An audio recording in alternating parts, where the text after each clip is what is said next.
This is Laura Flanders and Friends with a rewind from the archives. 4 years ago, corporations were saying Black Lives Matter and police departments were under pressure to reform. Today, Republicans are using fear of violent crime as an election campaign issue once again, and Democrats are mostly distancing themselves from calls to defund the police. All the while, monitoring technology is being promoted as a way to reduce prison numbers. Is it a step forward? We've come to Los Angeles to find out more and dispel some myths about safety and technology. For Laura Flanders and Friends, I'm Laura. Welcome.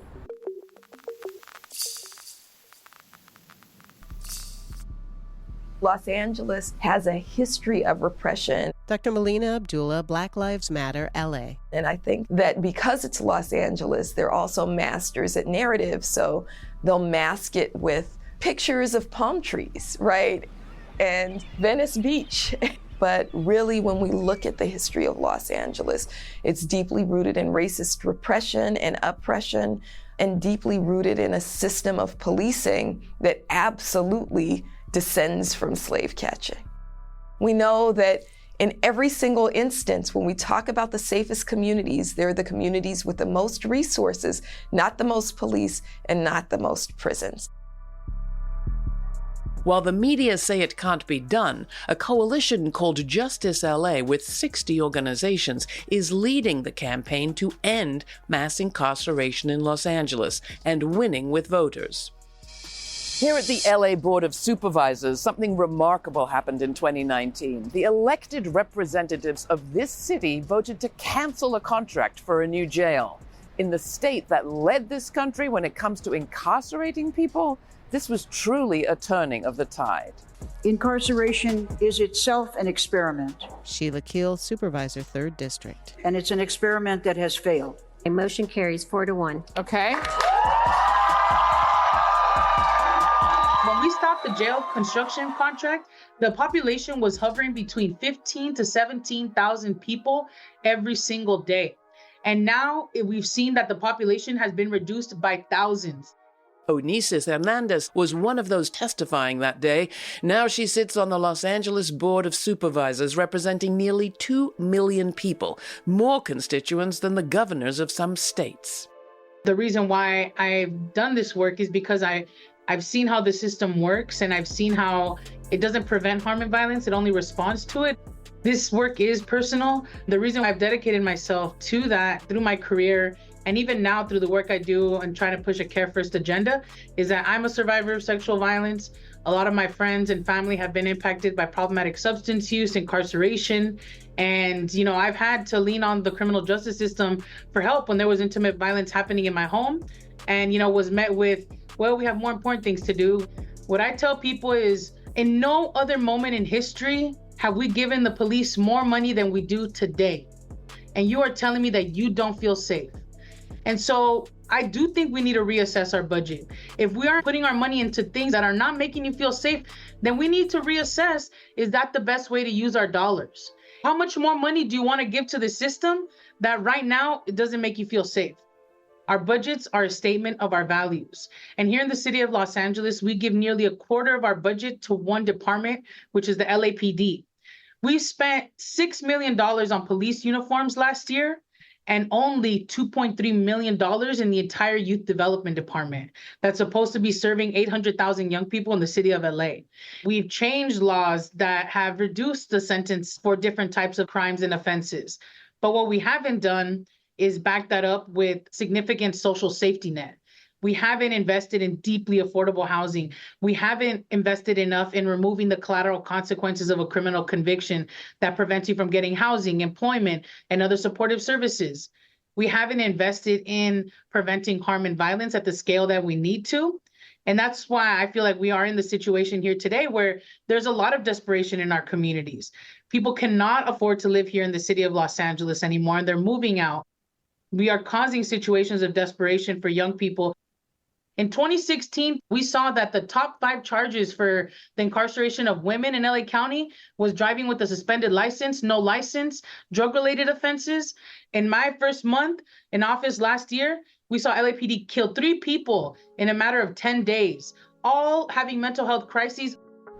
The Men's Central Jail here in Los Angeles is one of the biggest in the world. Dozens of people die here every year.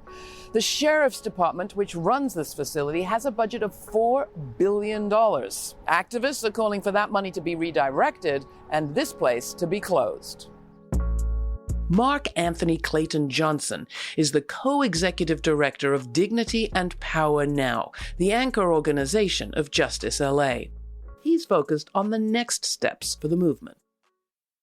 There's been agreement for decades that Men's Central Jail needs to close. It is a torturous dungeon that does not produce safety, accountability, well-being for anybody. So we're working to close it because it's our largest jail. At certain points in our history, it held over 4,000 people.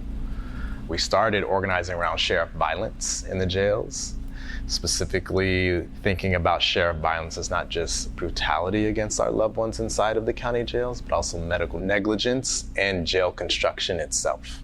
The actual buildings and infrastructure of the sheriff's department is a site of violence. And so for the last 12 years, we've been organizing and bringing in families and survivors of violence in the jails to challenge that and really move resources to where they belong, in the hands of communities and well-being. And that, for us, has required building large tents and bringing people into those tents and bringing people into those vehicles, which we call coalitions. I think when we talk about closing Men's Central Jail, yes, we're trying to close that particular building, but what it requires is every jail in our county to reduce its population.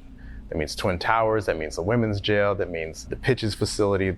And so we're trying to decarcerate globally across the jail system that will then allow us to close this monument to essentially torture in our communities.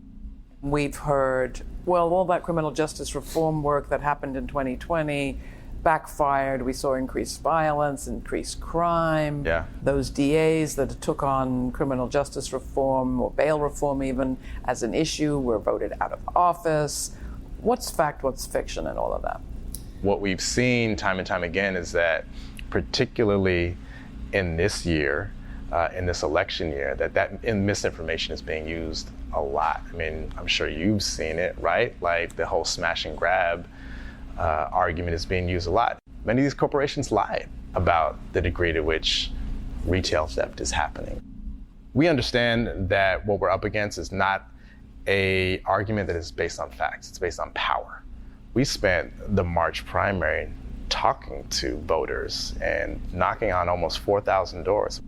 Arc of conversations, and we had over 800 of them. 90% of those people said, close the jail. In 2020, March of 2020, we put a ballot measure in front of voters that said, do you want LA County to spend $3.5 billion on a jail?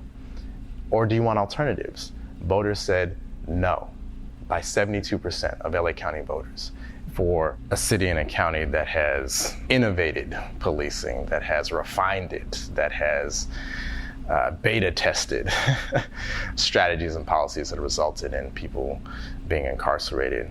For us to win this type of victory with an acknowledgement that it comes with reducing police contact in people's lives, that's pretty huge. It's not a small thing that Gascon came out on top, even though there will be a runoff, after surviving 2 recalls, after being told that Gascon's policies is letting murderers and rapists loose. Tucker Carlson, American conservative political commentator. In 2020, Los Angeles County voters elected a lunatic to be the county's top prosecutor. This is Los Angeles under George Gascon. You do the crime, you will not do the time. People who break the law are celebrating. It's not a small thing that voters made that decision amidst all these lies around $0 bail and smash and grab. But it's consistent with everything that we know voters to be saying. That same year, we asked voters, do you want to secure 10% of our county budget for non-law enforcement alternatives to incarceration?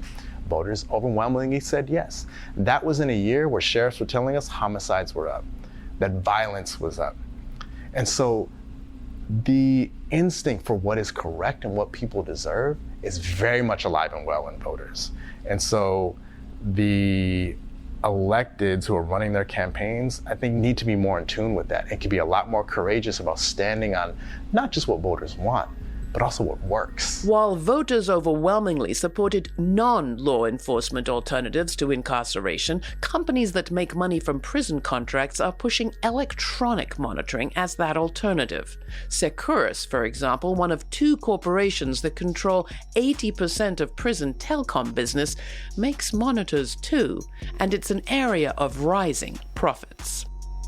There's been a very harmful increase of electronic monitoring, which we're in current battles now to reduce. The Department of Probation uses electronic monitoring when people are released constantly.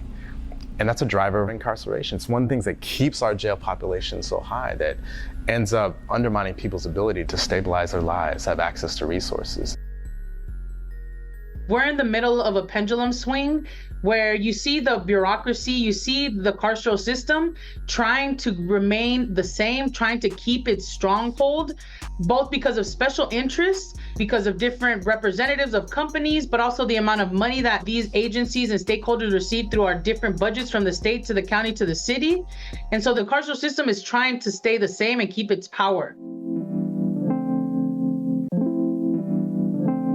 That was Eunices Hernandez, LA City Council member, District 1. This is Laura Flanders and Friends from Los Angeles with a special report on the future of imprisonment. While technology like electronic monitoring is being touted as an alternative to incarceration, especially by those who profit from it, people who have experienced electronic monitoring tell a different story. Next, we'll hear from Anthony Robles, a youth and community organizer with Dignity and Power Now. He describes being out on an electronic monitor. You can watch this special report at our YouTube channel or airing on PBS stations across the country and see what activists are envisioning to replace the Los Angeles Men's County Jail. All the details are at lauraflanders.org. And while you're there, please take a moment to subscribe to our newsletter. The special report continues, but first here's Ain't Nothing by Brooklyn Funk Essentials from their album Stay Good,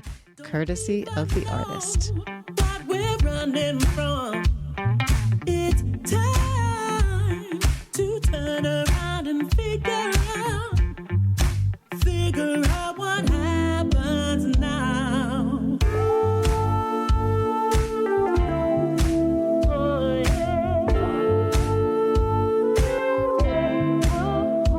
We cry, always seeking proof, yeah, keep right on, reaching for the truth. Each day has got me asking questions why. As the business of mass incarceration shifts, the corporations that currently make money from prisons are seeking to profit from new surveillance technology too. These companies tell us that electronic monitoring is the future of crime and punishment. People who've been under electronic monitoring tell me that instead of leading to freedom and safety, it's actually a way of turning communities into cages. Anthony Robles is a youth and community organizer with Dignity and Power Now. He was put on an electronic monitor not long ago after a traffic stop. Growing up in poverty, there's just a lot of odds feel like that are against you. I would get stopped for driving for fix-it tickets. It would say your light is out, or your license plate lamp is out. I didn't even know a license plate needed a lamp, or your tail light's out. Or I would get pulled over for having a air freshener hanging on my rearview mirror. They put me on pretrial supervision, and with that, they put a monitor, a bracelet on my ankle to track everywhere that I went. And at the time, I was also in a car accident, and I broke both my legs. And I was going to physical therapy, and they put a monitor on my leg. I didn't pose no flight risk. I was literally, I was immobile, physically immobile, and obviously didn't pose a threat. In my personal experience, this thing did not help me get to court. It didn't do anything except shame me, make me feel embarrassed to even go outside. These issues around electronic monitoring are becoming more widespread as the practice rises in popularity with city governments. From 2015 to 2021, electronic monitoring increased by over 5,000%. 94% of the people that are terminated from the electronic monitoring program pre-trial are terminated on technical violations, meaning they didn't commit no crime, they didn't do anything unlawful, they just violated something that was in the contract with the court and the probation department that put them on electronic monitoring, which then leads them to arrest and incarceration anyway. So if the point is to use this electronic monitoring to help people stay out of jail and come to court, why is the technical violations just leading you right back into jail? And in your case, for example, you wore it for 6 months, and in those 6 months, you could have been out on your own recognizance without the machine. Mm-hmm. If you had violated some of the agreement related to the machine, to the monitor, you could have ended up in jail when your original sentence didn't require that. Yeah, exactly. Sheila Nat was put on an ankle monitor as a teenager. 30 years later, she still trembles at the memory. I am 44 today. I was 15, and just talking about it now, still, I can't stop fidgeting. I know that's like, it shows this sign of anxiety, and I think I've been doing pretty well with that. But can you tell us how that story began? I was 15. I was in high school. I was in class, and I remember the school police came and pulled me out of class about a disagreement that I had with a friend. I can't recall everything that was going on, but I remember them putting me in handcuffs. And in high school, I wore heels a lot. I was one of those girls that dressed up for school. And some officers came and they drove me to Van Nuys police station. Then I remember being put on a bus and being taken to Sylmore Juvenile Hall. And there, I remember staying in there for 7 days. Here you are, you're 15. Mm-hmm. You've been pulled out of school, you're not quite sure why. Mm-hmm. You've been given a glimpse of the juvenile detention center, jail. Mm-hmm. And finally, you're in a room with this thing being put on your leg. Mm-hmm. And with all these rules. Yeah. Do you remember what it actually felt like when it first went on? It was heavy. It was really heavy. And I don't know, I just felt like I was, I don't know, like maybe I was just gonna be, just restricted to everything. There are people that say, well, at least it's better than jail. You got a glimpse of what jail might be like, what prison might be like. What do you think? How do you think about it? It's still jail. You don't know what if there's a malfunction? Then I didn't know much about technology, so I didn't know the proper questions to ask, but what if something went off and said that I wasn't where I was supposed to be and all these cops showed up? Where if I was at one of our games and the cops showed up? I was always in fear of that. Like, I don't know what will set it off. Are the cops going to show up at your house with guns? Because that's how they show up. They show up with guns. And at 15, thinking like the cops are going to show up because that's what again, I'm a child, so I'm referencing television. That is one thing that I will always say that shamed me in my life. I felt unworthy. I felt like I was a bad person. I felt like I wasn't heard. I felt like I was just guilty. If the police come and they say, you did something, you did something. My mom was upset with me. She was really disappointed in me. So then I had to deal with disappointing my mom. She was really disappointed in me.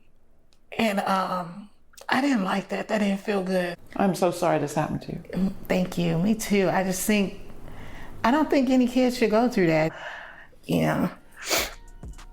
Councilwoman Hernandez agrees. I don't believe that we need to be expanding the carceral system through technology. People should be released. They should have access to care, to a case manager, to services, to support. Having an ankle monitor is only bringing the carceral system out into communities, out into people's homes. It's not accidental that our loved ones were targeted by police. Dr. Melina Abdullah has been a crucial voice against mass incarceration in Los Angeles. She's co-founder of Black Lives Matter LA and current vice presidential candidate running with Cornel West. A lot of people think of LA and they think of it as Hollywood and fairly progressive politics. What's the reality of this city when it comes to incarceration policing specifically? Los Angeles leads the country in the number of people killed by police every single year. Los Angeles has a history of repression, and I think that because it's Los Angeles, they're also masters at narrative, so they'll mask it with pictures of palm trees, right? And, Venice Beach and all of these other things. But really, when we look at the history of Los Angeles, it's deeply rooted in racism, deeply rooted in racist repression and oppression, and deeply rooted in a system of policing that absolutely descends from slave catching. Which makes it even more striking that there have been some actual victories, movement victories in recent times. Can you talk about those? What would you lift up in particular? Sure. Well, the most recent victory that I'll lift up is the removal of the former police chief, Michael Moore. Today, I am announcing my decision to retire as chief of police of this great city. And then, of course, his predecessor, Charlie Beck. I don't just love cops, I am cops. We also got him ousted. So those are two victories that remind us that there is also people power and that people in Los Angeles, Angelenos, are gonna fight, and we're in it for the long fight. We were finally victorious in getting the former district attorney, Jackie Lacey, removed. We've been protesting in front of her office every single Wednesday for 3.5 years because she oversaw the police killings of more than 800 people in Los Angeles County and chose not to prosecute those. Jackie Lacey must go! We are appreciative that many members actually of the LA County Board of Supervisors now are speaking in those terms, are talking about why not only Men's Central Jail needs to be closed, but also why we have to look at the abuses that are happening in the women's jail at Linwood, that we have to think about how incarceration and these kind of pro-carceral policies don't drive down crime. A few months ago, LAPD talked about this. Hundreds of thousands of dollars in merchandise, we cracked down on it. And when they showed the tables of merchandise, it was underwear, it was socks, and it was deodorant. And it had mostly been stolen from CVS and other large retail establishments and then resold in Skid Row. I'm not saying it's necessarily the most correct thing to do. But if people need to steal underwear, socks, and deodorant, those are human necessities, right? And we should really be looking at cities and governments and societies that don't provide underwear to its people who need underwear, socks to its people who need socks, deodorant to its people who need deodorant. The city council in Los Angeles has voted to close this jail. The next step is to see if it will happen. Anthony Robles, Dignity and Power Now. It doesn't end with closing down the jails or defunding the police. That's not our main goal. That's just where it begins. What our main goal and what the end goal is to provide the resources to our communities that we need, so we won't need the large budgets of police and jails and all this and that. What we need is housing, youth development, mental health services, recreation, parks, things like that. You go to South Central, you go to East LA, you don't see green, you just see a bunch of, old buildings. And where's the youth development? What kind of society are we building? Mark Anthony Clayton Johnson, Dignity and Power Now. We have to dramatically reduce our jail populations, close our jails, and invest in alternatives, invest in families, fund people's ability to secure wellness for themselves. The idea that policing and probation and jails equal safety is simply not true. And it's not what people ultimately want when we have conversations with them. The idea that going to the ballot box is going to produce the type of changes you want to see in your lives is, for us, just not historically accurate and has not produced much for our folks. And so when we're out there talking to voters, we're not just telling them, vote. we're saying join this movement. Come out to this meeting and let's talk about how what happens at the ballot box is a springboard towards the type of political power and political struggle we need to have to win what we want. Do you think that men's central jail will be closed in your lifetime? Eunices Hernandez, LA City Council member, District 1. Yes, it will be. Do you have a vision of what that future will look like? My vision for that area is that we will have social housing on the land that Men's Central Jail sits on, that we will have access to inpatient and outpatient mental health services, that we will have tons of green space, that we will have a grocery store. The neighborhood next to Men's Central Jail doesn't have a grocery store or a laundromat. And so these are the things that are missing in my community that would help make them more holistic. And so I know that we're gonna close down Men's Central Jail in my lifetime. And I know that as a community, we're also gonna make sure that what's built there actually meets the needs of community. Closing a jail is a big deal, but it's not the end of the story. The future is an open question. Two visions of safety confront us. In one, we see safety embedded in caring community. In the other, we see a lot of fear and force and incarceration. I know which side I'm on. What about you? From Los Angeles, I'm Laura for Laura Flanders and Friends. Till the next time, stay kind, stay curious, and thanks for joining us.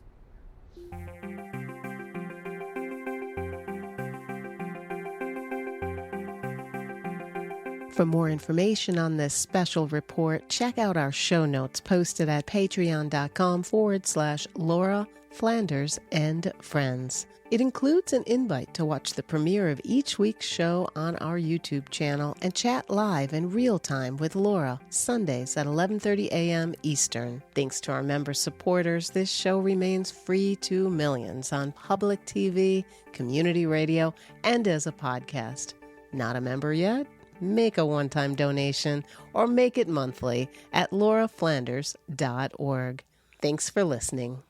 This show's produced by yours truly, Laura Flanders, with Sabrina Artel, Jordan Flaherty, Miracle Gatling, Jeanette Hernandez, Jeannie Hopper, Sarah Miller, Nat Needham, David Neumann, Rory O'Connor, and Nady Pena. Stay kind, stay curious. Until the next time, for the Laura Flanders Show, I'm Laura.